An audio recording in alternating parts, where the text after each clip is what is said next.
Over the course of his career, Tom Jones has collected enough women's underwear to launch his own line of lingerie. At the height of his career in the 60s and 70s, his stage performances were supposedly so hot and raunchy that his female fans would throw their knickers on stage. Now in his 60s, he's still getting out on the road. I love to sing. The best part of my day is when I'm on stage at night.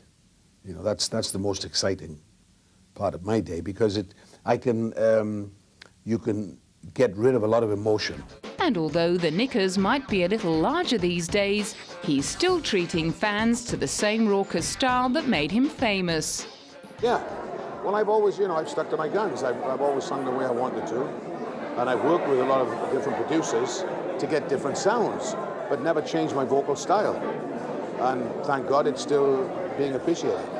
Early on in his career, sticking to his guns meant ignoring the advice of one of his idols. Frank Sinatra once told me, he said, you give too much, you're going to lose your voice.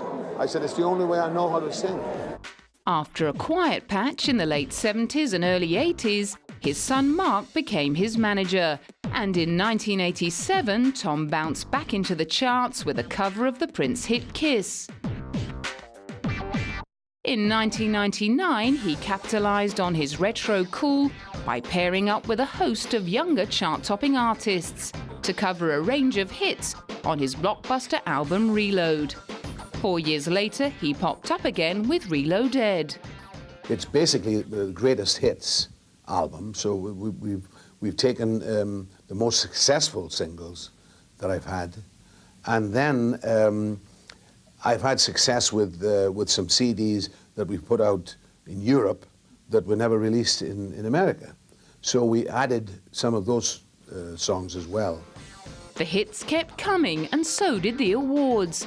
In 2002, he was honoured to be singled out by Q magazine for a Merit Award.